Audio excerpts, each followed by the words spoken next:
Is it? Okay, should we get started?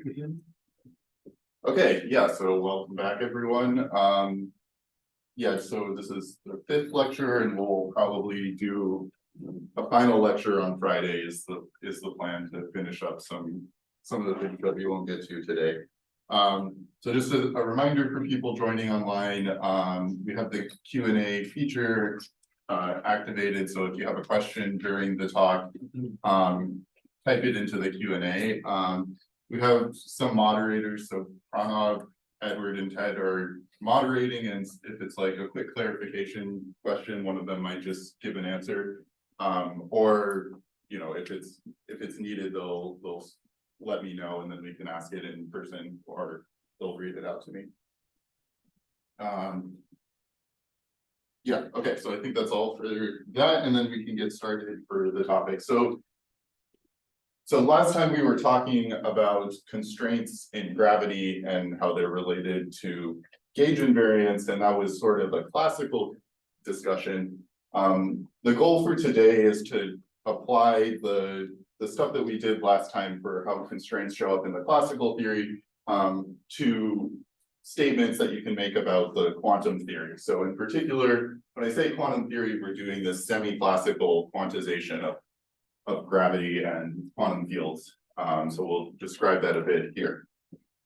So the last time we said the constraints are associated with gauge transformations, and what the constraints do is they generate gauge transformations. So if you write down what we'll call a kinematical algebra, so that's just an algebra that contains operators that do transform under that gauge symmetry, the constraints are the things generating that transformation, and we need to do something in order to eliminate that, the operators that transform non-trivially. So eventually what we're going to look for is to start with we're going to start with the kinematical algebra, and we're going to look to construct operators that are actually invariant under the gauge transformations.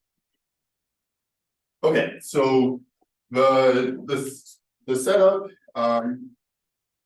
as I mentioned, is that we want to start with a set of a kinematical algebra that we're going to be doing the semi-classical quantization of. And so this, we're using this G Newton to zero limit to say that this kinematical algebra that we construct is well described by quantum field theory in a fixed background. So we have this background metric, and then we're putting quantum fields on top of that. Those quantum fields consist of all of the matter fields, as well as linearized spin 2, basically free spin 2 particles. And so those free spin 2 particles are just your graviton degrees of freedom. They're free because in this limit that G Newton goes to 0, that's the coupling constant for the gravitons. So in this limit, they just become free particles. So in the previous lectures, we argued that when you're doing quantum field theory in fixed backgrounds and you're looking for local algebra, so yeah, just to clarify this picture, we're going to be talking about, causally complete subregions here, denoted it as S, in this fixed background spacetime, and then its causal complement S prime. And so we want to be constructing an algebra for a local subregion in the semi-classical description. And we discussed in last week's lectures how the description of these local quantum field theory algebras is given by these type 3-1 von Neumann algebras. So as a reminder, this type 3-1 in particular was one of the algebras that doesn't have a well-defined trace. It doesn't have density matrices. And ultimately what we're going to be arguing for is that when you include the properties of this constraint, so there's going to be a specific constraint we're focusing on, this type will change to something that does have density matrices. And ultimately, we're trying to argue that the gravitational algebra will be type 2. Okay, so just to establish the notation, we'll say that A, Q, F, T are all of these quantum fields and gravitons acting in the local subregion S here. And then the commutant of that algebra will denote A, Q, F, T prime. And we'll take that to be the quantum fields and gravitons acting in the complementary region S prime. And if you recall from the previous lecture on quantum field theory, algebras, this statement that the commutant is equal to the algebra for the causal complement S prime is known as Hogg duality. So we'll take that as an input here. And so both of these algebras, A QFT and A QFT prime, they act on the same Hilbert space that we'll call H QFT prime. And because we're working with these type 3 algebras, we're not going to assume a tensor factorization of this Hilbert space. We just have both sets of operators acting on H QFT prime, and it just happens that these operators A QFT commute with the commutant. You said HQFT prime, but you don't mean. Oh, sorry. Yeah, sorry. I mean, they both act on HQFT. It's thank you for the clarification. So they're acting on the same Hilbert space. AQFT and AQFT prime QFT act on HQFT, that Hilbert space.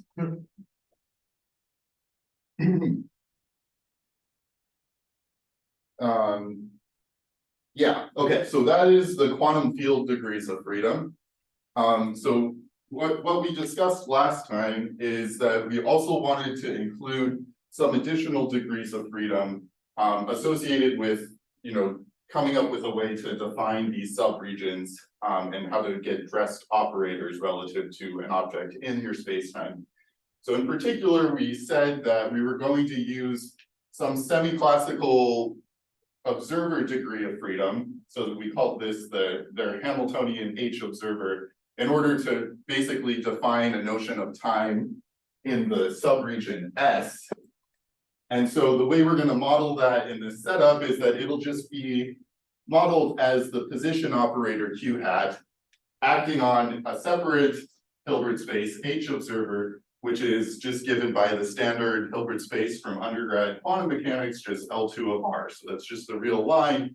The position operator is essentially the energy. And so we'll discuss why that's making sense. There's a few points that using the position operator as the energy implies a couple things about this Hamiltonian. But first, I also wanted to mention that the ADM Hamiltonian, so this is the asymptotic energy that you measure at infinity. By the way, there was a question before we started what ADM stands for. So this is the Arnold-Desser-Misner Hamiltonian. And so this comes from the analysis of energy, basically in the canonical formulation of classical general relativity. The thing measures the total energy in your spacetime. And so we're going to take that to be acting on its own separate Hilbert space that we'll call L2 of R prime. So this is just another Hilbert space here. And I'm going to denote it as minus Q hat prime. This minus sign is because if we were instead working with the closed universe, instead of the ADM Hamiltonian, we would have an observer in sort of the complementary patch. And in that case, the constraint is, in that case, the observer Hamiltonian in the primed patch comes with a sort of plus Q hat prime. So it's just the way doing it this way lets you treat the constraint in the same way when you write it in terms of Q and Q hat prime. So I'll just remind you when that minus sign comes in. It's just a notational choice at this point. So yeah, Anthony, Steve Karloff says, I thought the observer was supposed to be a localized field used to define subregion. How is this choice of H observer that? Where's the localization? So the localization comes from the fact that we'll associate this as energy within the subregion S. And that'll show up both, so in the global constraint, it'll come with the sign where we're going to be considering this boost vector field, and the sign associated with positive observer energy will be associated with the region where the vector field is future directed. But it's sort of also an idealization, is that we've said that we, in principle, so yeah, it's important to point out is that we're saying we can completely describe whatever this observer degree of freedom is in terms of just their energy and their contribution to the subregion. And also these local constraints where we talked about these local smart formulas relating the energy to the area, that'll be important that the observer is contributing from the inside of the region when we use that. I think something we'll talk about towards the end is that actually this is an idealization and there's reasons to believe you should have a more complicated model for the observer. And so I just wanted to point out that that's probably a useful set of questions to push on with this general construction. So this is going to be an idealization. The interesting thing is that this seems to be the crucial step for getting the nice regulated algebras, and somehow adding more degrees of freedom to the observer maybe gives you a more accurate description, but it doesn't seem to change the essential properties of being able to compute density matrices. Anthony, Yeah. I think the question was about how the algebra is localized to the subregion, and not about this observer Hamiltonian. So the question is how does this observer localize to the specific subregion? And I think this is the issue that you discussed yesterday regarding gauge fixing the subregion. Okay. So the thing that answers Karlup's question is the gauge fixing condition that you used to define, that you said you needed to include to define the algebra yesterday. Yeah, so you'll eventually, there's going to be a relation between this observer Hamiltonian and the area that it's related to various gauge fixing conditions that you use to define the subregion as well. I think we'll see later on that it's important that you just associate this with the observables with the subregion. So it's some localized clump of matter that you can, in principle, construct a coordinate system around, and it sort of approximately commutes with the ADM Hamiltonian that you'll associate with something out in infinity. So yeah, you think of it as something that you can dress objects to in order to define the subregion and kind of maintain being part of the commutant of the fields outside.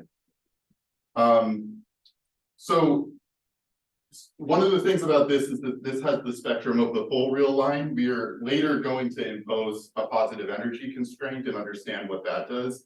The way we'll do that is first do the construction where we impose the constraints coming from diff invariance, and then we'll impose this positive energy projection where we just say restrict to basically L2 of R plus, which is you can do by acting with this projection. I think this procedure of doing that makes sense is because this thing will actually be an operator in the gauge invariant algebra. So it's basically imposing, if you think of this as imposing a constraint, it commutes with the other diff constraint that we imposed. And so you can just do it in this order. And it simplifies the analysis to do it this way. The other thing that I think is technically important is that by choosing Q and Q prime for these Hamiltonians, it means that these energies are assumed to have a continuous spectrum. So I think this is technically important at the level of the algebra. I think physically, it's somewhat of a semiclassical approximation. You're saying that you're somehow coarse graining over the discrete, if you said in a quantum gravity description, you could actually resolve discrete energy eigenstates, you wouldn't have these kinds of assumptions. And so you're somehow doing a description where you're coarse graining over really discrete individual energy eigenstates and saying you can describe that by a continuous spectrum. Okay, so the setup for this kinematical algebra that we still have to constrain is that we have this kinematical Hilbert space that consists of the quantum field theory Hilbert space, this Hilbert space for the observer degree of freedom, and a separate Hilbert space for the ADM Hamiltonian. And by writing it as a tensor product, that's basically saying that these degrees of freedom for the quantum field theory in the kinematical Hilbert space are assumed to commute with the observer Hamiltonian and the ADM Hamiltonian. And that essentially that commutativity will be lifted after we impose the constraint. So similarly, the kinematical algebra consists of the QFT operators in the subregion and the primed region. This little B symbol just means the von Neumann algebra generated by those sets of operators. And then you're including all operators on the observer Hilbert space and all operators on the ADM Hilbert space.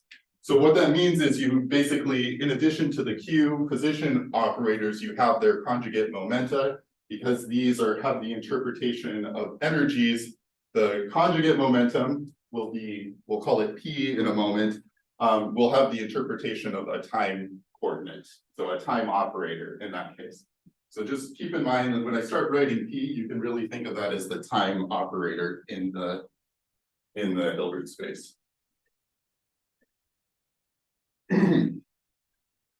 Okay, so where's my erase? Yeah. Okay, so this is the kinematical setup. And the idea now is to think about this constraint that we talked about in the previous lecture. So let me just erase this.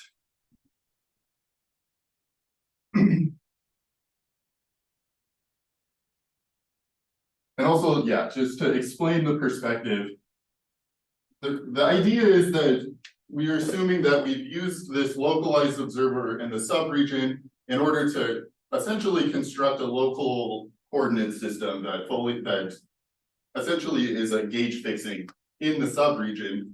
We've argued that we want to construct this kinematical algebra for the commutant region to remain commuting with it. And so you're using this ADM Hamiltonian that kind of lives at infinity. I drew it like ADS, but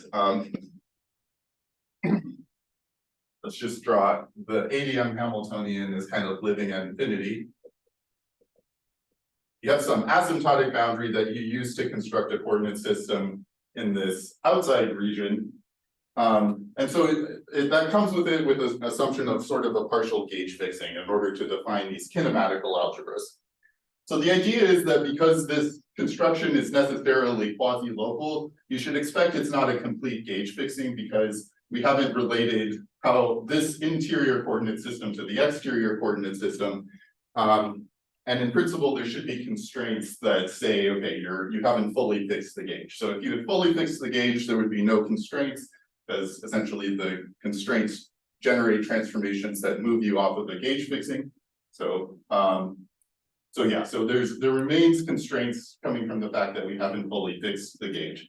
And the idea is that basically the time variable inside the region is not currently related to the time variable for the outside region. And so this is where this boost constraint comes in, saying that the boost essentially generates some sort of difference in time.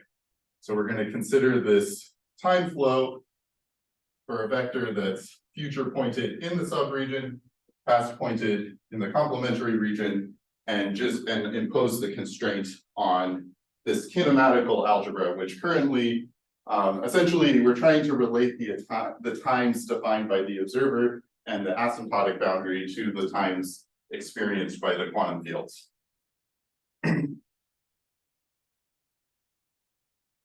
So to remind you what this constraint looks like, it consists of a sum of sort of a Hamiltonian generating the flow of this diffeomorphism on the quantum field algebras. We use this letter G, we can say G plus psi to denote the, say, gravitons and matter fields. The observer Hamiltonian participates in this constraint. It's essentially, you think of it as some matter localized in the middle, so its stress tensor will show up in the constraint. And just because of the way the arrows are pointing, the constraint also includes plus the ADM Hamiltonian. So this is the constraint for this boost, and we basically need to find operators that commute with this thing. So we can rewrite it as HCG plus Q hat minus Q hat prime. Okay, so the goal is to impose this constraint is just to look for operators in this kinematical algebra that commute with this operator here that we call the constraint operator. So in order to do that, I want to introduce this momentum variable. You think of this as minus I d by dq. It's just the thing that has the canonical commutation relation with the q hat variable.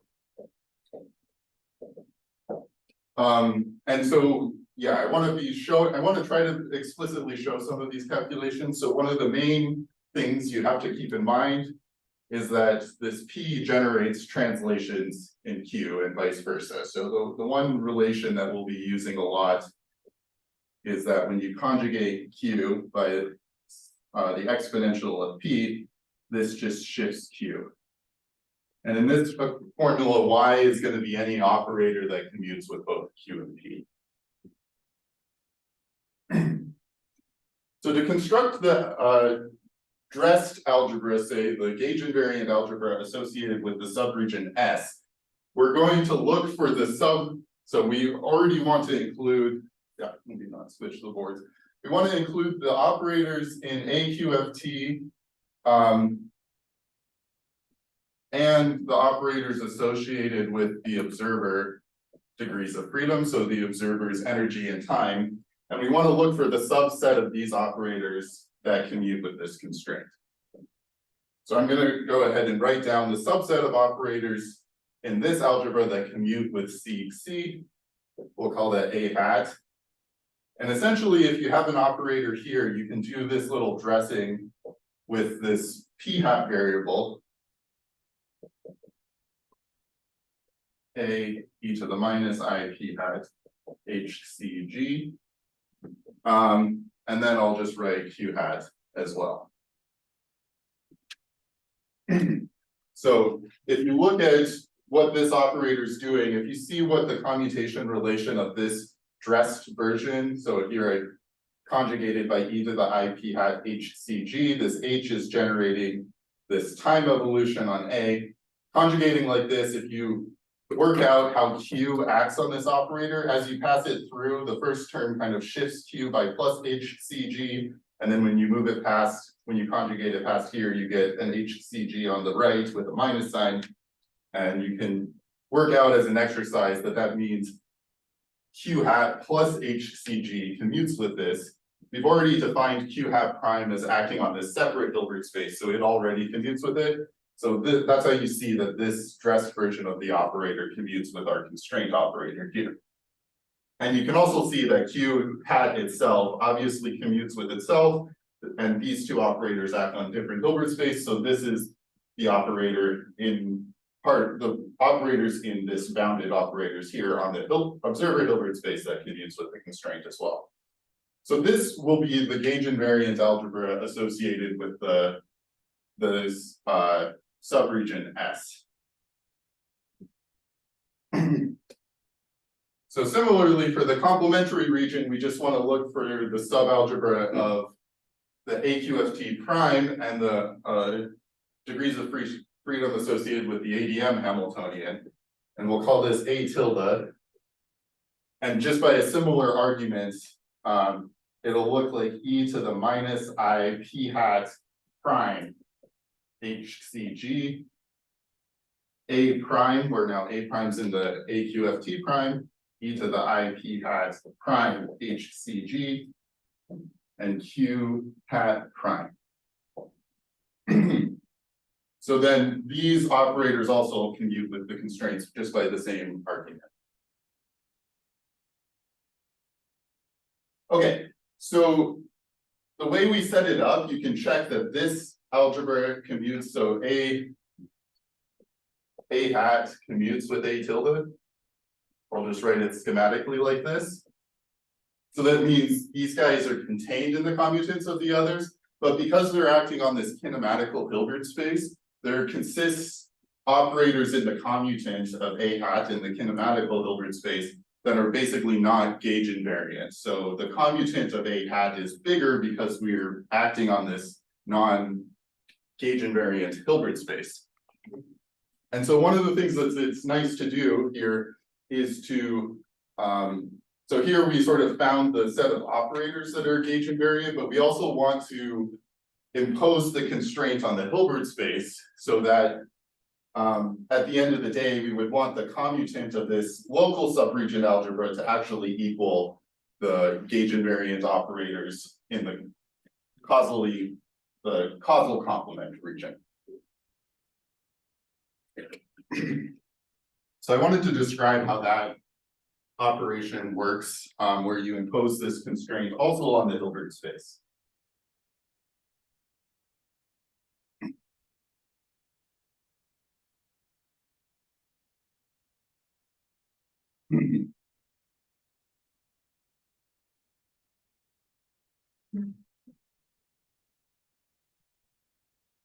Okay, so I wanted to briefly describe this.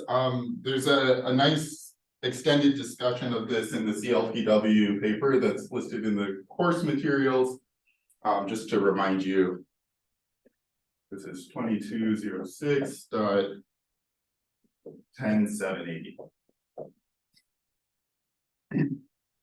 So there's normally you would say the way you would impose a constraint on a Hilbert space is just say C, or you want to have the physical Hilbert space say to just be annihilated by the constraint. HYS equals 0. There's some discussion in this paper that this is a bit of a singular operation, basically because this boost generator is a non-compact generator. So the states that you get by doing this end up not being normalizable. So what the argument in this paper is, one way you can deal with that is instead to use a BRST complex to impose the constraints. So it sounds very fancy in this case because there's one constraint. This BRST complex is very simple. It's basically a two-level system.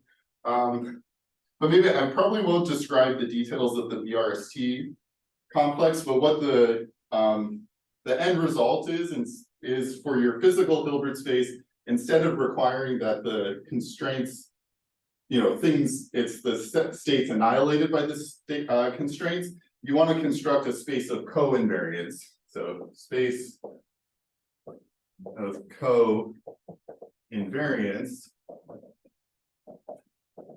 where instead of this condition, you want to identify two states that you want to identify two vectors that are related by the action of the constraint. So we want to say psi is equivalent to psi plus the constraint acting on any other vector chi. Okay, so this equivalence relation, it's explained in this paper how this comes about naturally from this BRST complex. So we're going to construct the Hilbert space basically as a quotient space of our kinematical Hilbert space by this relation here. So we'll say that the physical Hilbert space is going to equal to the kinematical Hilbert space mod this equivalence relation, so mod C acting on chi. So this quotient should look a bit like forming BRST cohomology classes. Okay, so there's a way to realize this quotient space explicitly, and it's this following procedure, is that you can define a map T that sends this quotient space, kinematical space, mod equivalence, to the Hilbert space of just the first two factors here. So it maps to this QFT Hilbert space times the observer Hilbert space. So we're going to define a map that sends this space of covariance just to this space, and so we can treat this thing where we've forgotten about the third factor in our Hilbert space as the physical Hilbert space for our operators. So this map T can be written like this. You take the expectation value in the 0 position state of e to the I p hat prime HCG plus q hat. Okay, so what you're going to do is you're going to act with this operator here that sort of has a funny twirling with this part of the constraint, and then you're going to basically take the expectation value of the HADM part of the Hilbert space in the 0 position eigenstate, and so that'll map. So this will map H kinematic to just the first two factors, because this thing projects out the last factor there.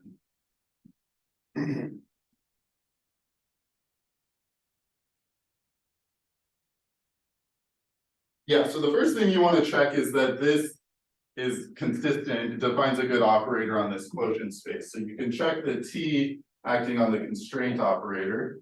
So this is 0 q prime e to the I p hat prime times hcg plus q hat times this constraint operator, which is hcg plus q hat minus q hat prime.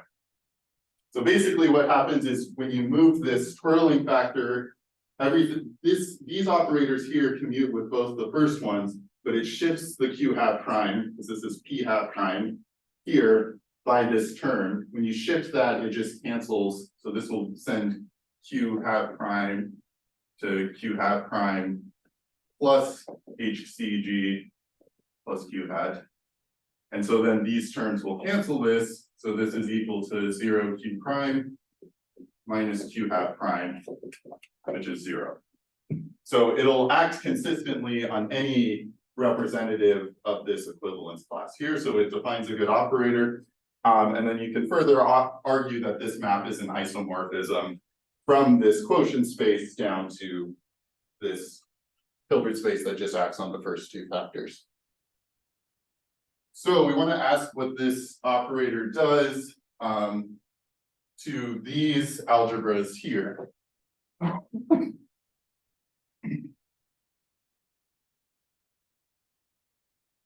I just asked, is this a procedure related in any simple way to requiring that the matrix elements of the constraint vanish rather than asking that the states are annihilated by the constraint? Yeah, I think that's the usual justification for a BRST complex, right? I don't know.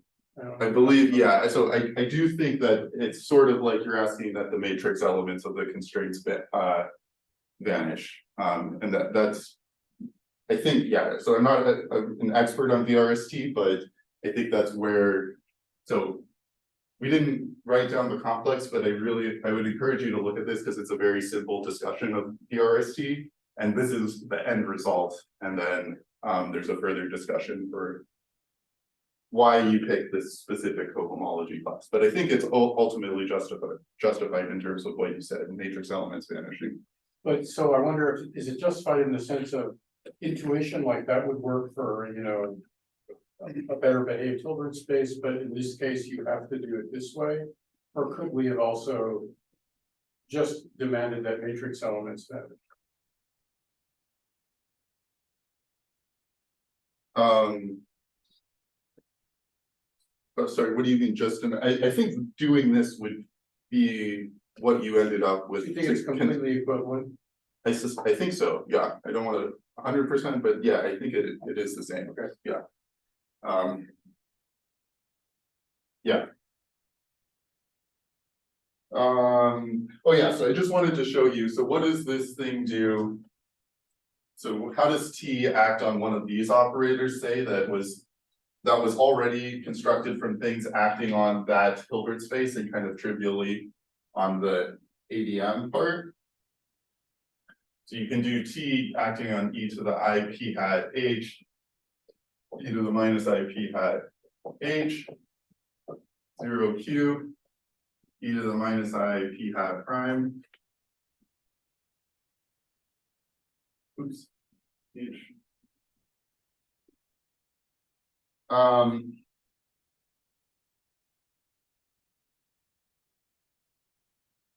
Yeah, so the idea is, okay, let me just write it out. E to the I p hat h a e to the minus I p hat h. So this term will just pass through, but then the q being conjugate to p will shift q here to basically this thing will shift q to q minus h, so that it'll cancel that term here. 0 q prime, but just like e to the I p hat h still comes out to the left. E to the I minus I p hat prime h c a e to the minus I p hat h.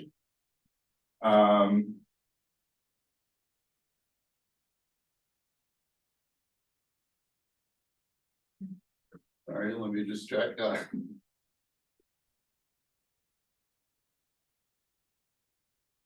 There should be a Q left, right?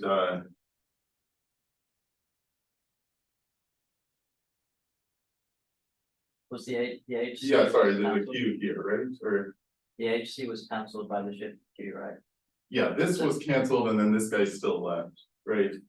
Yeah, so the e to the minus IP hat HC shouldn't be there anymore. Oh, yeah, thank you, that was.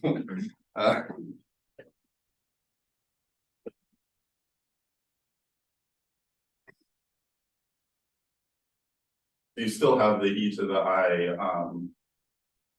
p hat prime q hat a. And so then when it passes through, you get another shift, so then this will be 0 q hat q prime e to the I p hat, so this commutes with the a.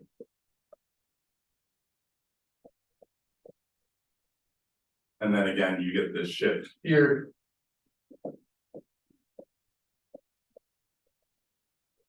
Okay, and then the q comes all the way out, and so basically the t passes through this operator.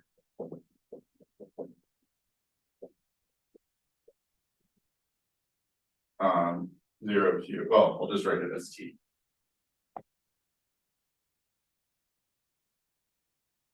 Okay, so all of this is saying is that when you pass this t through, it doesn't do anything to this operator here. You can do a similar computation to show that it doesn't affect this q hat operator either. So this algebra just acts the same way on this Hilbert space as before. So then you can ask what happens to the other algebra.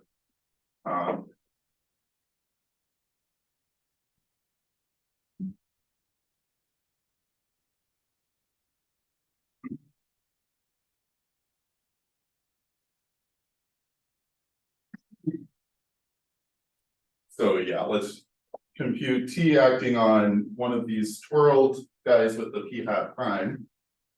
So e to the I p hat prime hc a prime e to the minus I p hat hc. So this will cancel the first term in the twirling, and so you're left just with the e to the sorry, this came with a minus sign. Yeah, so it's e to the I p hat prime q hat a prime e to the minus e to the plus I p hat hc, and then this one just passes through there. So then at the end of the day, and then this guy comes out. So it's going to be a prime times 0 q prime e to the I p hat prime q hat plus hc. Okay, and so then you can do a similar computation with the q hat prime operator to conclude basically that t a tilde t dagger maps to this algebra where it's just these undressed operators, and then q hat prime maps to the operator q hat plus hcg. And so if you remember what our identification of the ADM Hamiltonian with minus q hat prime, so this is minus h ADM acting on this Hilbert space here. Can I ask a question? I guess it's all about notation. HC started out with a superscript G and psi. Did you drop the psi just for brevity? Yeah, yeah. I was just dropping. Okay, so speaking of brevity, yeah. why don't we drop the hats and the C and the G and simplify all these formulas? Oh, we'll probably do that. So the reason I don't drop the hats is that we'll probably see this. At some point, we're gonna do things where you expand things in position and momentum basis. And at some point, it was honestly, when I was working on it, I would get confused if I was working with the operator or a C number. And so my notation is I'll always, for these P's and Q's, put hats on them, just so I know if I'm working with the C number or the operator Q hat. But okay, that's the reason I do that. Yeah, and some other works on it, there's not hats everywhere. And also H, I mean, at this point. All we have left is of H's is HCG. Which actually lost its psi. So why does it lose all of its hair? I'm just saying, why don't we just call it H and we just simplify the formulas? Okay, you can call it H if you want. It's that boost generator. It changes name to K. Okay, so I just wanted to say what the end result is. So our subregion algebra is again generated. Here, I'll drop all of the things for you. Minus IP hat H and Q hat. In this algebra, this thing now maps to the commutant of this algebra. So A hat prime is equal to T A tilde T dagger. And it's generated by commutant quantum field theory operators and this Q hat plus H. Okay. So at this point, we can now say what this type of algebra is. This algebra is known as a cross product.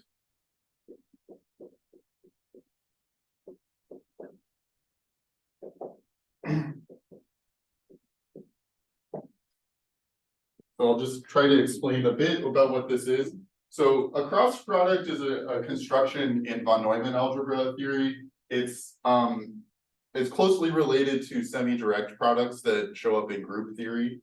So you would write the notation for this would be this A QFT. And then you use the same semi-direct product symbol. Times the action of this group R. So this algebra here has an action of the real numbers that just comes from flowing along this H, going along the flow that this H operator generates. And the cross product basically adds the generators of the group. So this Q, the Q kind of is coincides with the group elements R. And you just add those in such a way that when you do like commutator of Q on this, it'll be the same as the action of H. So if I conjugate by e to the ISQ, it'll shift this operator by, flowing, P plus S. So it'll flow e to the ISQ hat times one of these will just flow by an extra amount. So it'll conjugate to P would go to P plus head. Okay, I apologize online, you probably can't see that, but essentially this guy generates the action on this algebra here. And then these operators here are just isomorphic to this algebra here. The twirling factors just drop out when you take products there. So you have a subalgebra of the quantum field theory operators. You have an extra operator that corresponds with Q, which was this observer Hamiltonian, and it generates the action of H, which is this instantaneous time translation on the UFT algebras. Anthony, we have a question from the chat. Is that this is basically an equivalent. Hello? Oh, sorry. Sorry, we have a question from the chat. Yeah. The question is from Luca. He's asking why T contains a bra. And what does it mean to commute an operator past a bra? He says he understood T to be a Hilbert space map, so it should be at best of the form ket times bra. Yeah, so it's a map from a bigger Hilbert space to a smaller Hilbert space. So I'm using a notation where if this thing doesn't act on this at all, you just commute it past. Really, you should view it as the operator that kind of takes, say, psi tensor, wave function for the observer Hilbert space, tensor wave function for the ADM. And so when you act with 0 Q prime on this whole thing, it's just the one that this thing just hits that one. So then you get psi.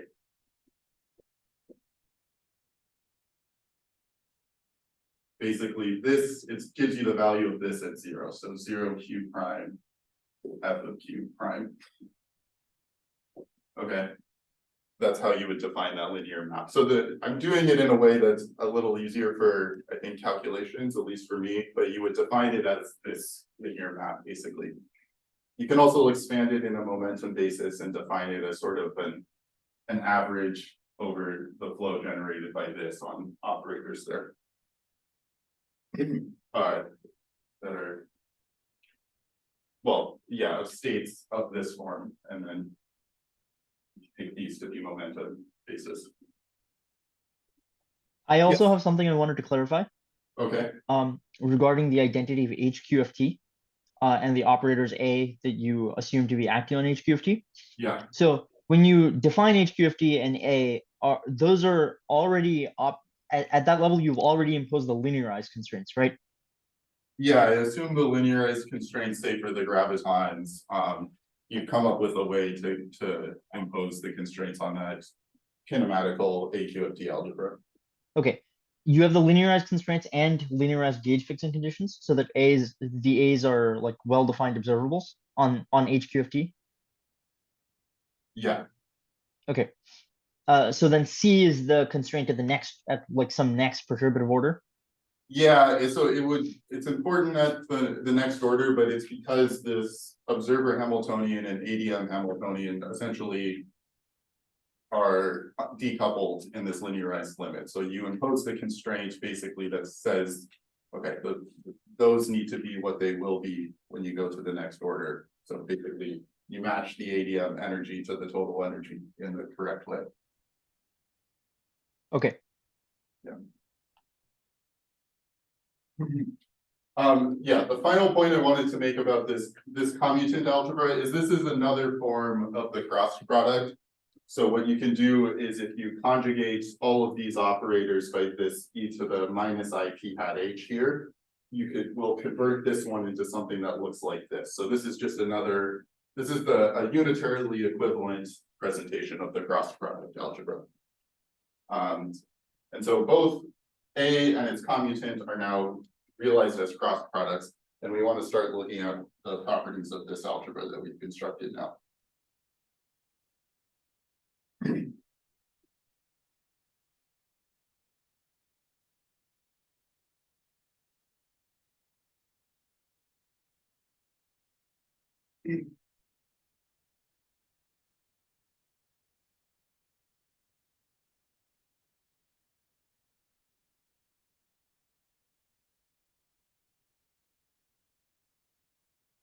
Okay, so we'll call this the cross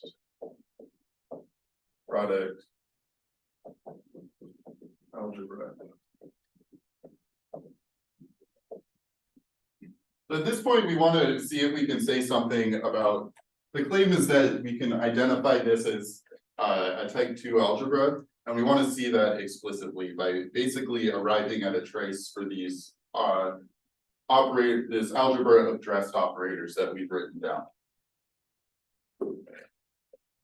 So the way we're going to argue for that is to now invoke this geometric modular flow conjecture, which I'll remind you about.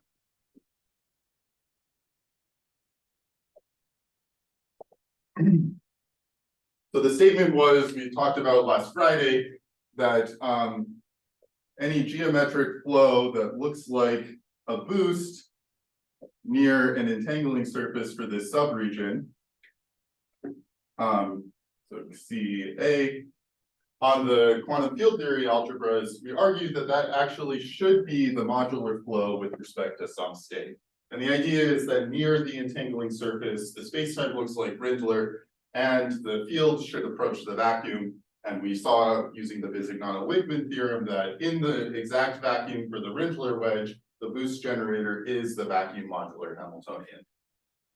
So the precise statement is that we're going to take this HCG plus psi, the whole thing, generating this this boost flow instantaneously on this some initial Cauchy slice for both the operators in S and the commutant, where it goes backwards, and say this is equal to beta times, or sorry, goes the other way. this is equal to 1 over beta, say, times the modular Hamiltonian of some state where psi is an element of HQFT. So roughly if you could treat this as a factorized Hilbert space, the density matrix for the algebra AQFT, so the stuff that's in here would be thermal, rho AQFT should be like e to the minus beta h sub s. So the part of the Hamiltonian that's localized to the subregion. So rather than making that formal split, we'll just say there is a state where this is the modular Hamiltonian, and it should look basically QFT. It looks thermal with respect to that state. And reminder that beta is equal to 2 pi over kappa, and kappa was the surface gravity defined by this equation, equal at the entangling surface, kappa, NEV, that's the unit binormal. So it's anti-symmetric with a constant coefficient here. So what this tells us is that we can now, if we make this conjecture, we can treat this cross product as now the cross product with respect to modular flow, as opposed to a random flow that we've written down. So this allows us to, and then once we've interpreted this as modular flow, we can apply this Tomita Takasaki theory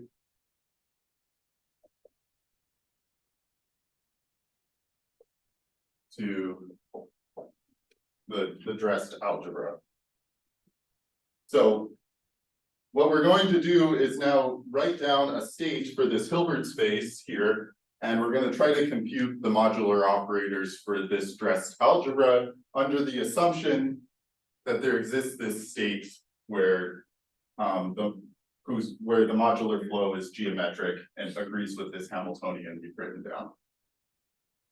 Do you think you should mention now that Sure. rather than it being a conjecture, I mean, there's special cases in the earlier papers where it's known to be true? Because I mean, the audience needs to understand the literature, like how what you're saying relates to the literature. Yeah, so the cases where you can show this are the Rindler wedge, or there's cases where it's exactly true, and these are where you kind of know that the flow is generating a symmetry of your background. So things like the Rindler wedge, or the exterior of something like a Schwarzschild black hole. There are things like spherical regions are in a maximally symmetric space if your matter fields are all conformal. You also know that the vacuum in that case is geometric and it generates the flow of a conformal killing vector.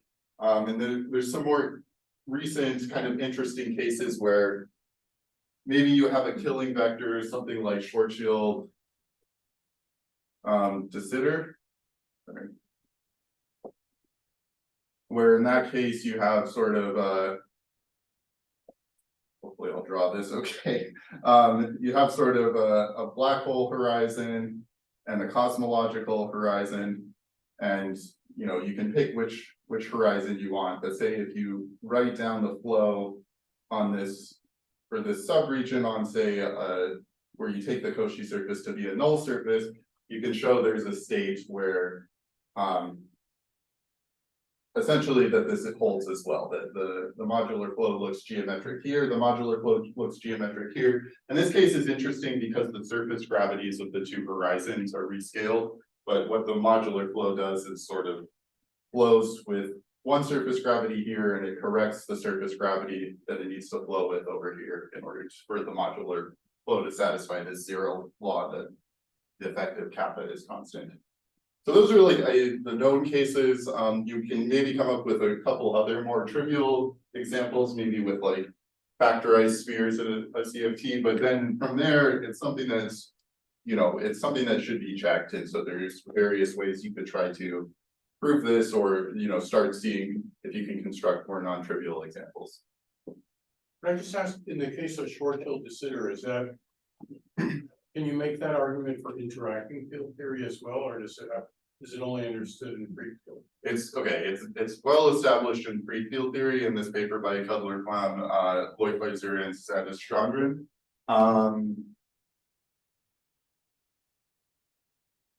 Yeah, so I'm not sure on the interacting field theory. There are things that you can do when you have a killing horizon. You can make arguments using roughly positivity of average null energy on these horizons to possibly argue for the existence of these kinds of states. And that it tends to, those kinds of arguments should be true in interacting theories. So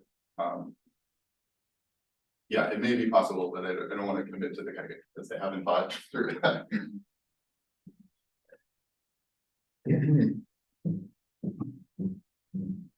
Okay, so the goal is to at least compute. We want to really compute this. We want to compute the Tomita operator of some state. And ultimately, we want to show that on this algebra, the modular operator for the state that we're going to work with actually factorizes into an element from A and an element from the conjugate. And so as we go along, I'll try to remind you what some of these things mean. We did this last week.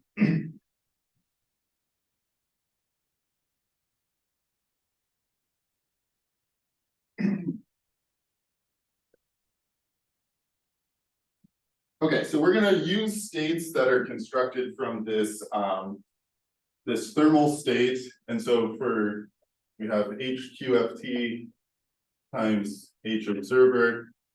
This is L2 of R. So the states here are just wave functions of say Q, or the states are just wave functions. I'll use Y again to distinguish from Q hat, just say that that's a coordinate on there.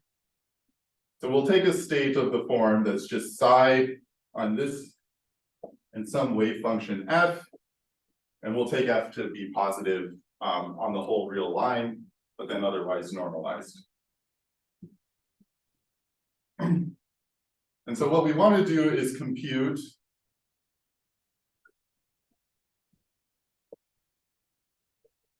the Tomita operator.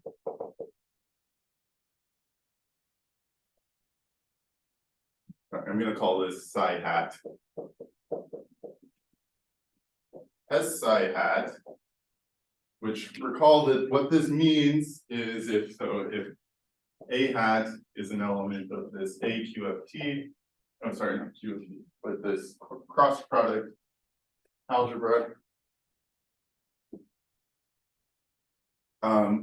You want to find this antilinear operator, which when it acts on A times the state, implements just the dagger acting on the state.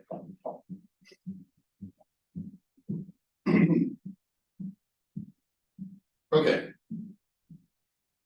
So to do this, we'll just take a generic element. Let's take A hat equals e to the I p hat h.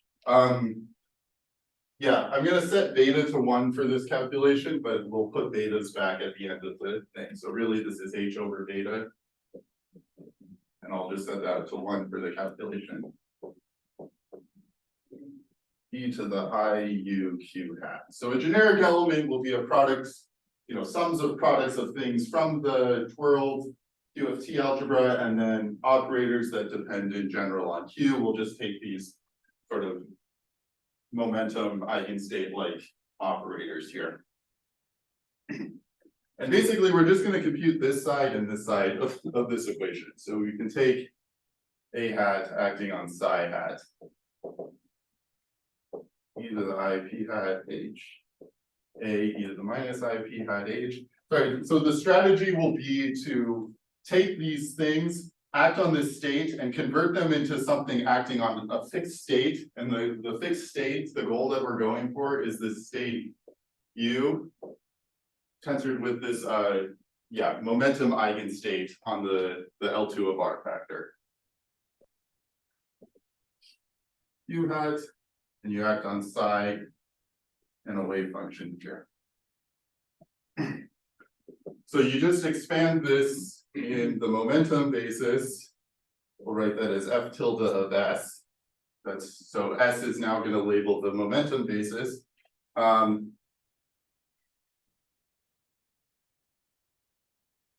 Yeah, so I'll just write this out, e to the I p hat H, A, e to the minus I p hat H, e to the I u q hat, acting on psi S.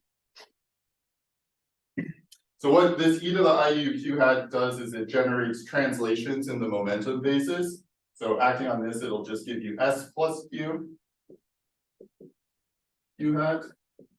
And then you'll pull the S out. So you'll write that as e to the I s q hat acting on, sorry, not S plus Q hat, S plus U acting on U. So you write it as this S plus Q hat, and then you notice this operator, when it acts on this side, is 0. So you can drop this term because H acting on psi is 0. So e to the I pH would be 1.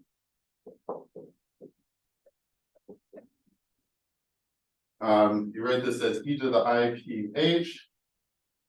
And then this I just said was e to the I s q hat acting on A psi U.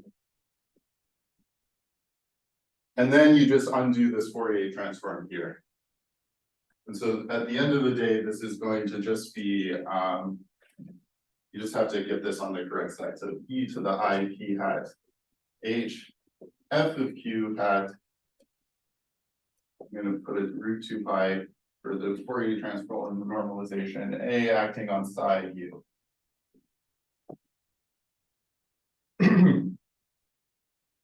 Okay, so that's sort of this term, and then the point is you can do an explicit calculation of this form on the second term as well.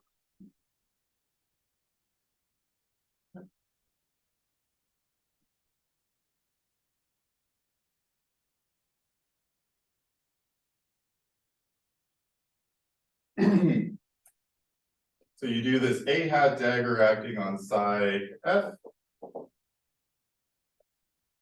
e to the minus I u q hat, e to the I p hat H, A dagger, e to the minus I p hat H, acting on psi. Okay, so this will drop out again because H acts here. And then you use the fact that A dagger acting on psi can be implemented by S psi. A acting on psi is, so where this is the Tomita operator for this QFT state is equal to A dagger acting on psi.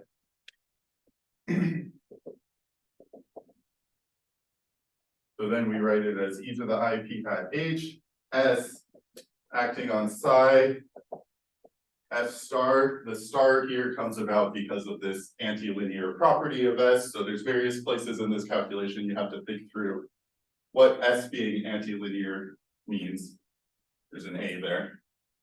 In particular, when you move it now all the way to the left, what happens is it flips the sign of I, P hat, and S is also defined to flip the sign of H. So the result here is when I move it to the left, it's going to give you, here it just flips the sign of I, e to the plus I u q hat, e to the minus I p hat H, A acting on psi, F star. Then we do a Fourier expansion of F star.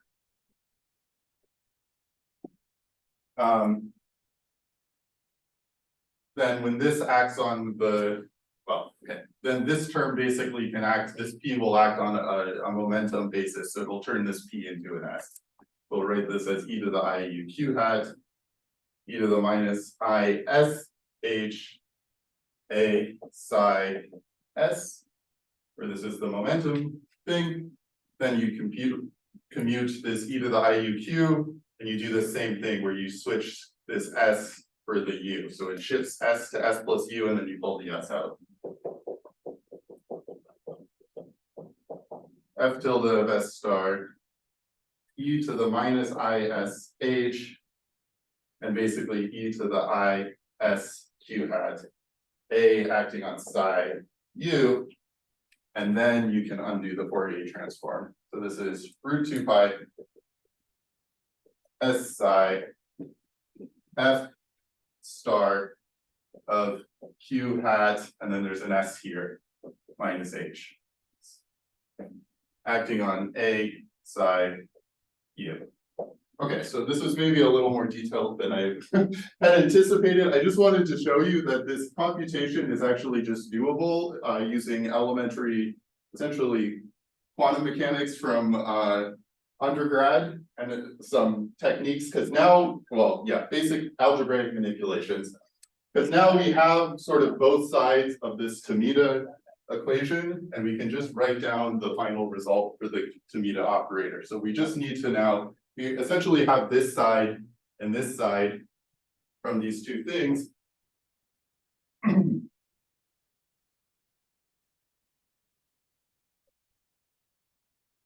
And so the equation that we have now is that S psi hat acting on this operator here. So e to the I p hat h f of q is equal to S psi, the thing that we count on that side, F star q hat minus h. So S psi hat equals S psi.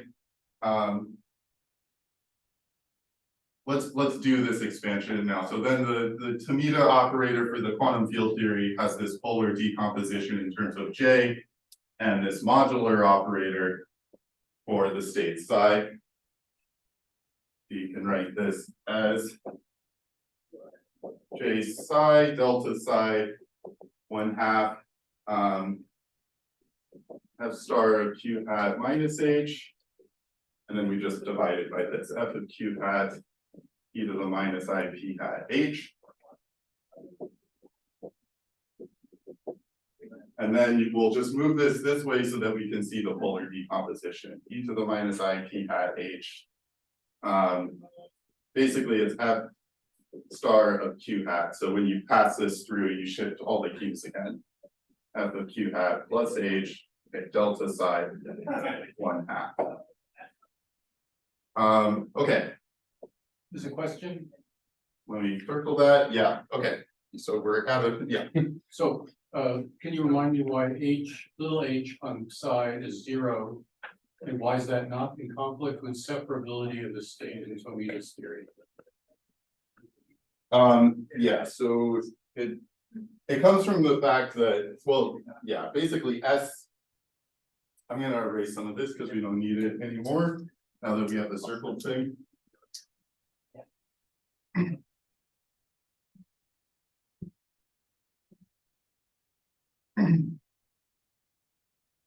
So you have this statement that S psi acting on psi.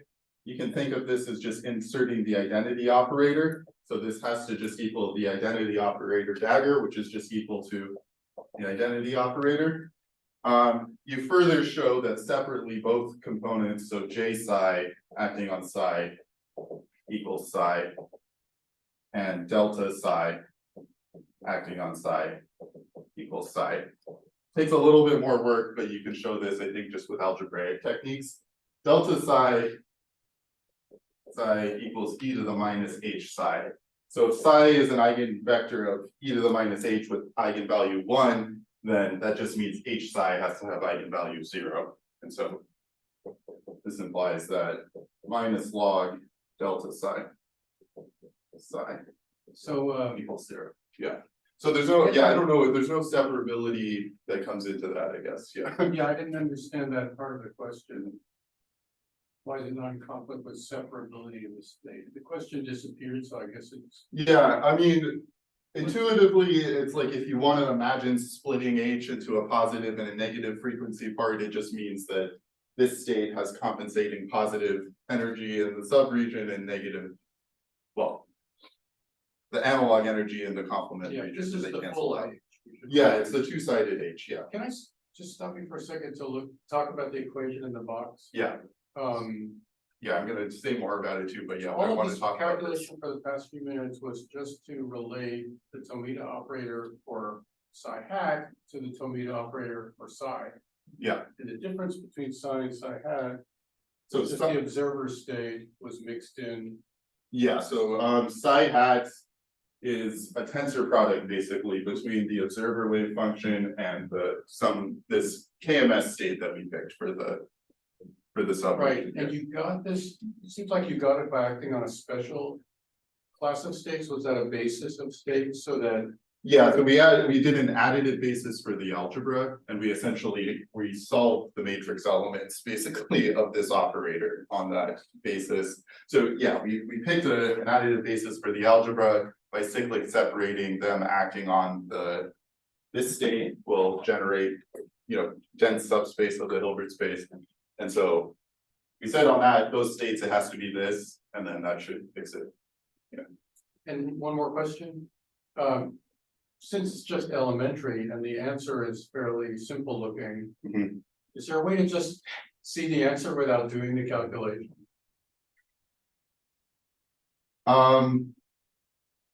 As far as I can tell, no.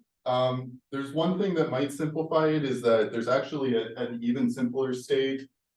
You can use the zero momentum wave function, and it's a useful state. I think we'll see it show up in a little bit. And so the only problem is it's not normalizable, but it defines one of these weights.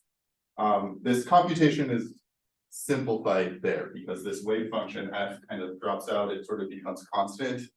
And roughly, if you just look at that, then it's just that term goes away.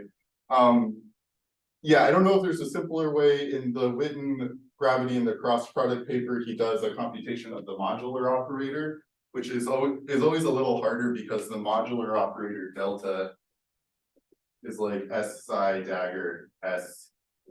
And so it's just like twice as hard roughly because it's quadratic. So the reason I wanted to show you the S is because it is simpler. The other reason I did it in this way is that there's a straightforward generalization of what I just showed you to the class of states that we are interested in, which are similar to these, but we wanted to have the quantum field theory state be arbitrary. So we're going to be analyzing these probably in the next lecture and talking about the entropies of these states. And roughly the way I did the computation of these is much harder. We have in the appendix of our paper, we showed one for the computation of just the modular operator. It's a bit complicated. But basically you can do the same steps that I just did here. So it generalizes up to adding one additional input. The additional input is you want to convert this state phi into the state psi. And you do this with these relative Tomita operators. So let me just write down the one that's, yeah. You use a relative Tomita operator, which we defined. It's that one in the second lecture, but you can show that this is actually an element of A QFT prime. We're technically affiliated with it, and you can use this to convert one state into the other. And the point is, this is just one extra step in what I showed you, and you'll end up getting the analogous equation for these kinds of states. So that was why I did it in that order. I don't know if there's a simpler way to write this down. But Yeah. sorry, what is capital phi here as distinct from psi? What's the defining property? Just So any other state, cyclic separating, say. Yeah. And then psi was this state So what that you said- is the KMS, the thermal state with respect to that we did the cross product with. So you're saying so phi is generic, whereas psi is, Yeah, so we're gonna be considering these states. okay. And so there's just one extra step in what I showed you where you insert this And I operator. have one other kind of trivial question about the equation in the box. Mhm. That's a polar decomposition of S psi hat. Almost, But yeah. it doesn't look like a unitary.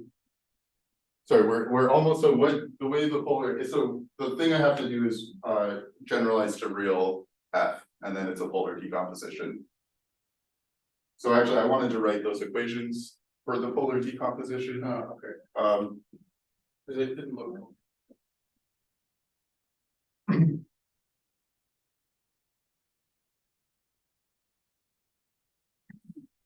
So, okay, as Ted pointed out, this is basically the polar decomposition. We're gonna take F to be real valued. If you don't, you basically have to separate off the phase of S from F from the modulus, but if you take it to be real, then this is just a positive operator. And so if you take out real value, you can write the polar decomposition, which is equal to j psi hat, delta psi hat to the 1/2. And in this case, j psi hat is just j psi e to the minus I p hat h. So this is a product of two. Okay, this is anti-unitary, that's unitary. So that's a unitary. And delta psi hat is s dagger s. So this will be norm f of q squared over norm f of q hat plus h squared delta psi to the 1/2. These guys all commute these operators separately all commute with each other, so it's a product of commuting positive operators. So this thing is positive. But you didn't have the squares there. So this is delta, oh, this is like delta square root of this is the thing that you're seeing here. So this is equal to. But then you shouldn't have the square root on del on the last factor. Sorry, oh, thank you, yeah. That's correct, yeah. The last thing we want to see, since we're coming to the end, is the factorization. So I've shown you this operator. It's one step to factorize this. Delta psi is e to the minus h. And h is not in either algebra, but h plus q is.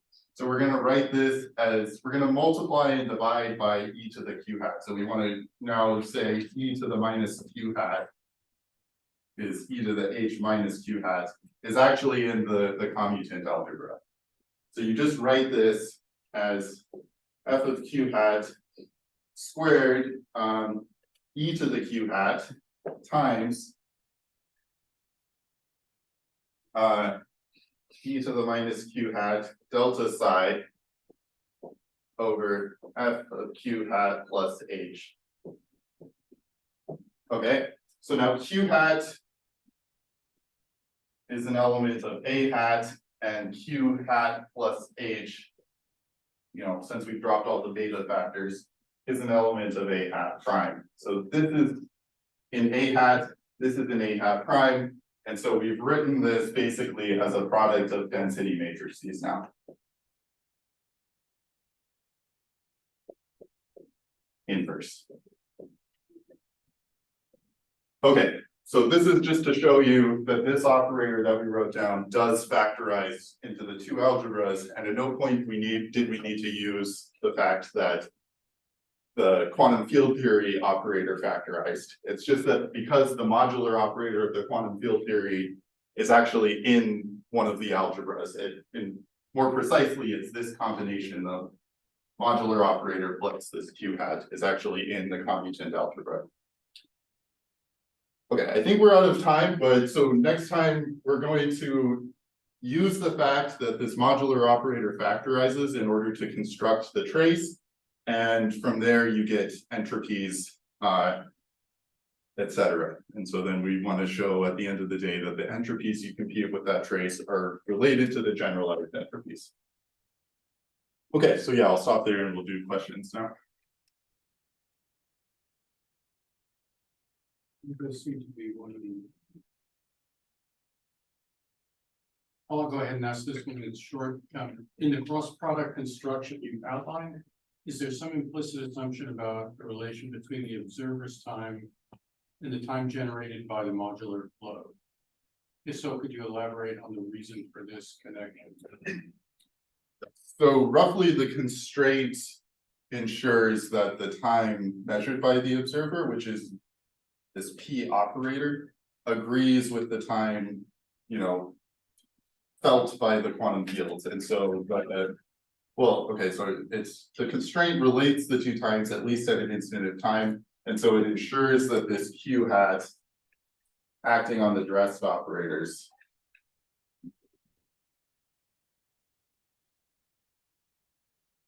is equal to the commutator of H acting on them, H or plus or minus H.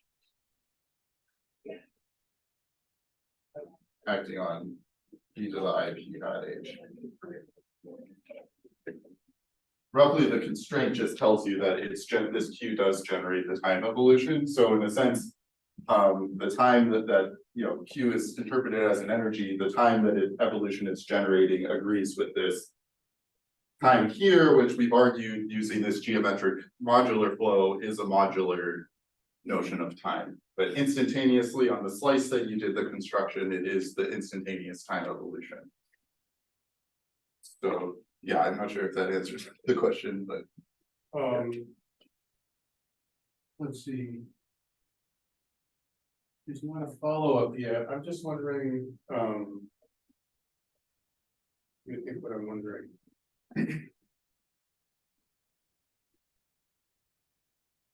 I mean, if I place that observer in a different locations in a gravitational field, there'd be different proper times depending on the way the metric was in that region. yes. But the modular flow is a global notion. But is it that you've set it up such that you tied the modular time to the observer time on whatever world line the observer happens to be on? Yeah, I mean, we've done, I think this gauge fix, it probably comes down to how you do this gauge fixing. What I said was that sort of you picked up a gauge fixing that has a time coordinate basically in the subregion. You have a separate time coordinate in the complementary region, and this constraint says that time agrees both with the observer time in the subregion, and the two times are kind of consistent across the entangling surface. So it sort of ties the two. So if we have the ADM Hamiltonian in the complementary region and the observer, so let's say at infinity, suppose the ADM is at infinity. Yeah. They have a different notion of proper time and it wouldn't agree with the modular flow time. But the one Yeah, you'd say at infinity, you would construct a state where it's approximately time translation. Modular flow is approximately time translation, at least instantaneously. I mean, the fact that this deviation is probably not static with respect to the background means that the actual time evolution is a time dependent flow, but at least instantaneously on the slice, you line them up so that the modular times agree with both observers proper time. Yeah. Where's the fact that it's only true on one slice entering our whole calculation here? The geometric modular flow conjecture was actually, yeah, which again, yeah. I don't know if we'll have time, but there is a sense in which there's you can use different slices, and you'll get in principle different states in that conjecture, but there's a sense in which this is what Kahn and Takasaki, I forget who did what, but they showed that I think Kahn probably did this, that these cross products with respect to modular flow don't really depend on which specific state you're doing the modular cross product with, because we mentioned these Kahn co-cycles. So the two modular flows with respect to different states are related by inner automorphisms. And that ends up passing through this construction where if you did a different state, if there was a different state for psi because you picked a different slice and I said I wanted it to be thermal with respect to that Hamiltonian, it's not the same Hamiltonian as the first time slice. You get different states, but as long as those two notions of time are related by an inner automorphism, which you can draw a picture kind of to try to convince yourself that evolving just within one slice should be an inner. Maybe just to show that, I don't think we need this stuff here. You think your subregion looks like this. So we maybe did the initial slice here. Let's say, oh, I really was interested in a slice that did something like this. I wanted the Hamiltonian there. That should really be, I can generate that just by doing time evolution in the subregion to get to the other slice. So that's just conjugating by elements in the algebra.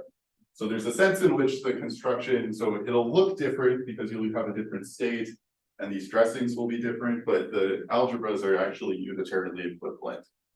So somehow, yeah, you pick this background in the initial slice, there's a sort of frame for the algebra that gives you, and then the different choices of frames seem to be related to, well, say time or notions of time or where exactly the observer is, are related by inner automorphism, so you get unitarily equivalent things.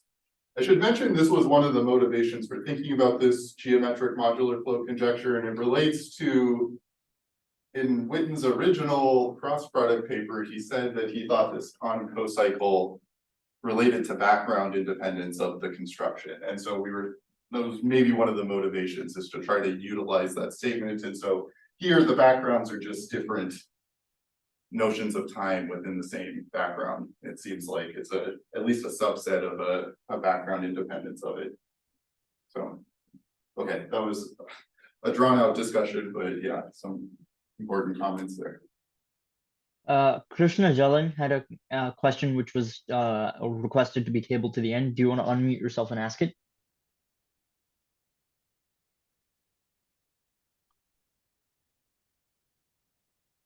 Are you still in the call? It doesn't look like it. Oh, do you, okay, yeah.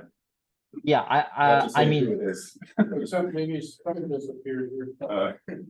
What's a different person? Okay. yeah, he was wondering about the type 31 algebras, whether there are similar proofs for QFT and curved spacetime, which I guess I'm also curious about, so I'll ask. Oh, so I think, yeah, there's a question of whether, I gave you sort of the intuitive argument in terms of modular flows kind of look like boosts. They should look like boosts near entangling surfaces, and that suggests that in all states, the modular operator is continuous. The proofs, the rigorous proofs in QFT, I don't know the exact status, but even for flat space, I don't think, I'd have to see, there might not be, like, for an arbitrary subregion, you know, like this. I'm not sure there's even a rigorous proof there. I could be wrong, but usually they try to prove it for in flat space for causal diamonds. So they'll do in Minkowski space, they try to prove these statements are true for causal diamonds, not assuming some sort of conformal symmetry. And there's I forget exactly how they do it, but there's various scaling limits that they can take for these causal diamonds. So yeah, I don't know. I don't know off the top of my head what the discussion people have done with that in curved space-time. Yeah, you would think maybe at least for free field theory, there might be some more rigorous proofs. Because I think for free field theory, that was the first place people noticed these type 3 properties. I think Iraqis originally just constructed, you know, a canonically quantized free field theory in a subregion, and that was the first time he said, oh, this algebra is type 3. And so then he just saw it from a more or less explicit computation somehow. And so maybe you can use these free field theory techniques, but I think interacting theories in curved space-time, I think that's even a difficult topic in general. So I know there's a lot of subtleties there. Yeah, I think he was mostly still talking about domains of dependence of spatial regions in his original paper. Who, Iraqi or? Iraqi. Yeah, okay. In his original papers. I don't know if it's been extended beyond that. Yeah, I know that usually I see the discussions talking about causal diamonds in like Minkowski spaces where they try to prove it. And maybe they assume, okay, that's pretty good. So we have some further questions, and since we have time now, let me invite the questioners to ask live. So Ping, would you like to answer it live? I mean, ask it live. Sure. My question was, are you familiar with this recent work, Generalized Black Hole Entropies for Neumann Entropy? Yep, yeah. And could you comment on the relation between like this work and your own Generalized Entropy? Or generalized... Yeah, so what they were doing, this is the one by Jonah Cudler-Flam, Sam Leuthäuser, and Gautam Satish-Andren.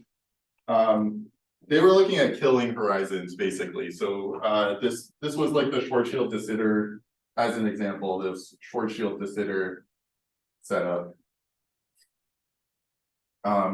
And they were doing, okay, that's one example. They were trying to do the construction for arbitrary spacetimes with arbitrary sets of killing horizons. So They were also doing, actually, this is a better picture. They were doing like the one-sided black hole. So you can look at this as being an asymptotically flat, black hole. And they were looking at various states. So that they were, in this case, they were interested in the Unruh state as opposed to a Hartle-Hawking state where you don't have a bunch of incoming radiation. So their construction was restricted to free field theory, but because of that, they could do kind of explicit quantizations of the theories on the separate horizons. And so like in this setup, they have this Unruh state that, looks thermal with respect to the killing vector here, and then it just looks like vacuum out here. And they were able to show in a variety of contexts that you can justify basically all the steps of the cross product construction.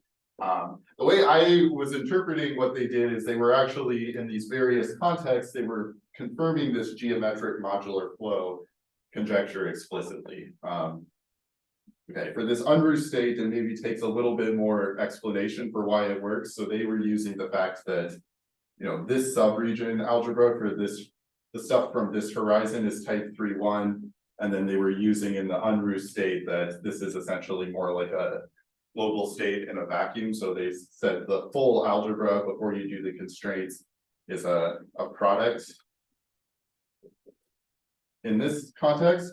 And this is kind of the thing they were always taking advantage of, is if they had two horizons, they were saying in the free field theory, you can always quantize separately on the two killing horizons. And then you use the fact that the algebras are a product to write down product states on the algebra. And you can kind of separately do the cross product, or in this case, if it's just one infinity, they just say it goes along for the ride. So that's roughly, I would say, I think it's basically confirms certain statements that we made in our paper in explicit free field examples where you know how to construct these states. So in this example, the geometric flow is on the null surfaces. Yeah. So can it Yes. be like detached from the null surfaces and applied on some space-like surface in the region, or is it really stuck? Does the construction only tell you what to do on the null surface? They know which state is geometric on the null surface.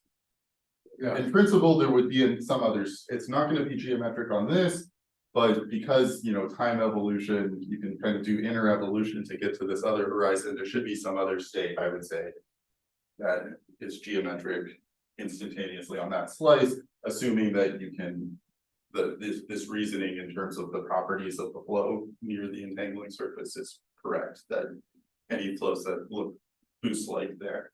So for them, this flow is this thing, that's it's kind of this killing, it's this killing flow. I have trouble drawing it backwards, but it's a thing that's flowing and vanishing off that surface. And they're using, as Ted mentioned, the null surfaces as their Cauchy surface where they construct the flow.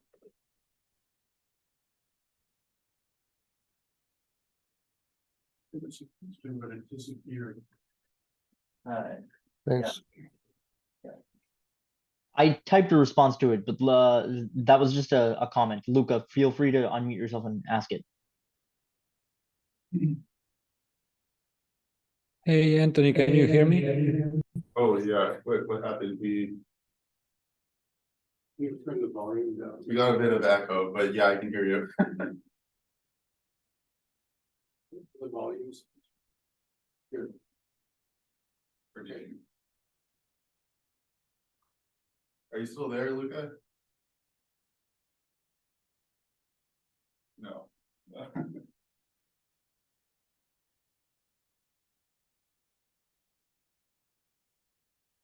Luca, hello?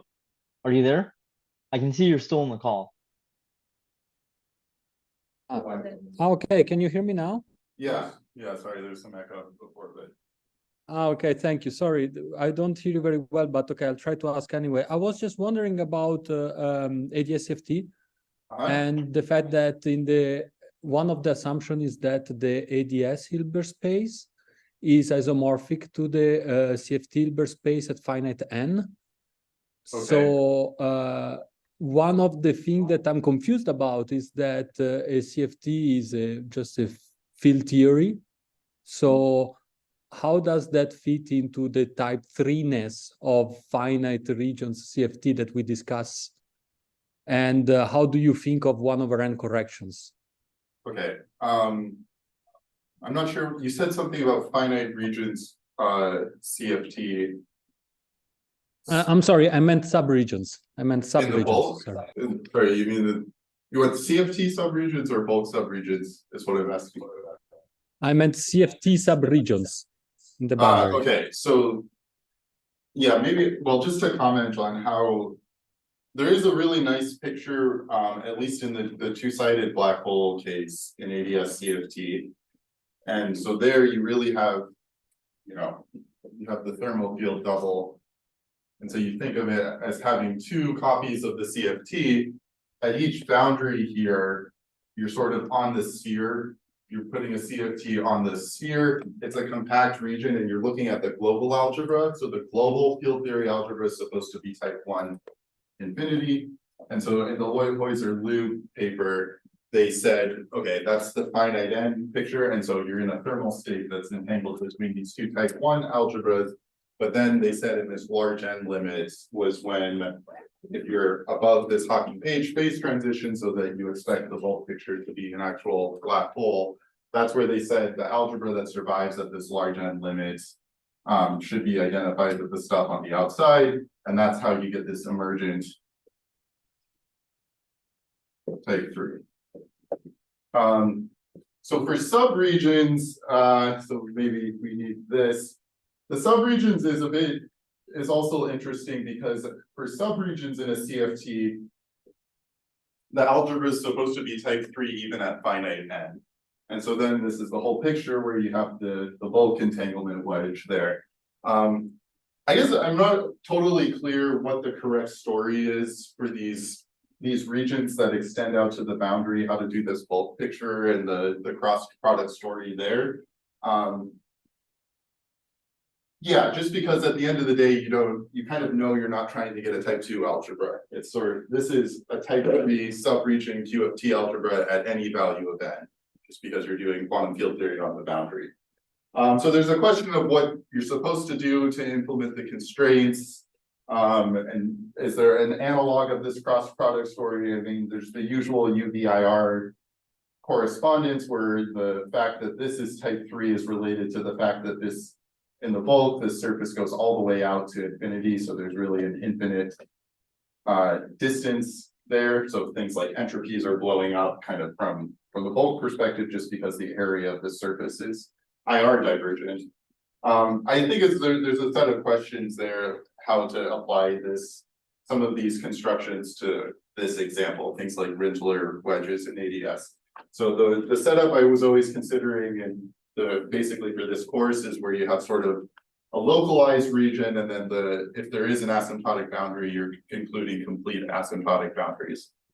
The 1/n picture, it's essentially how Witten in his original paper argued for implementing these cross products. It's kind of similar to what we said, where these constraints show up because when you go to the interacting theory, which is including corrections in G Newton, that's where you see that you have to implement the constraints. And so the 1/n corrections, one of them is to implement this kind of cross product like constraint.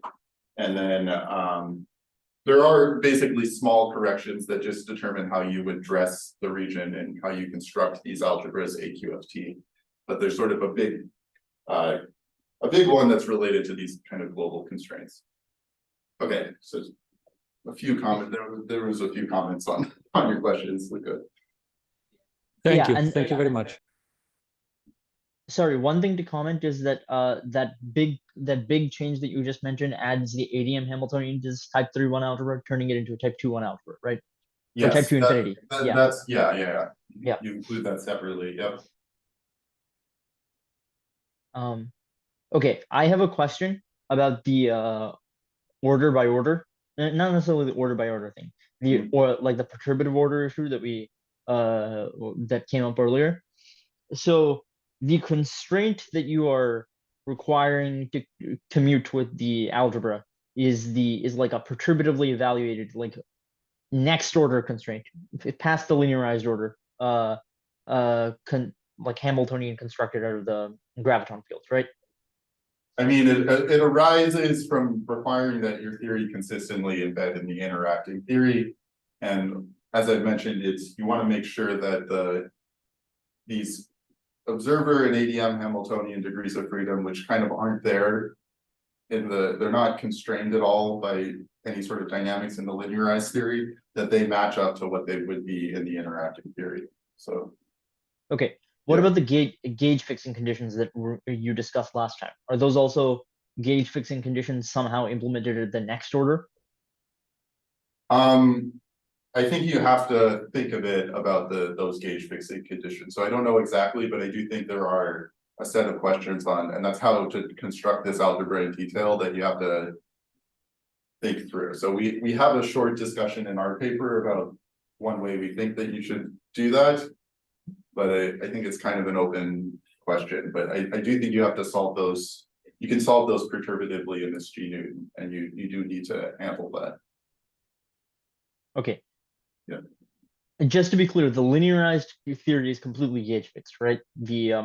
The theory that you constructed, that you used to construct HQFT, the theory of the free gravitons, you've imposed all gauge fixing constraints that you can. I believe, yeah, you need to have done that in the constructions of the algebras. I mean, I think spelling out how that comes about in detail with the gravitons and say even gauge fields is probably an interesting question. So I don't know exactly how that relates to the construction of the algebra, but yeah, there's definitely some interesting questions there. Okay, cool. Yeah. Thanks.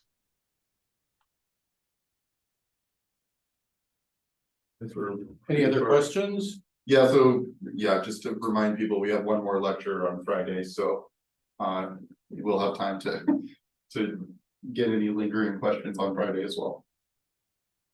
Okay, yeah, so see everyone then.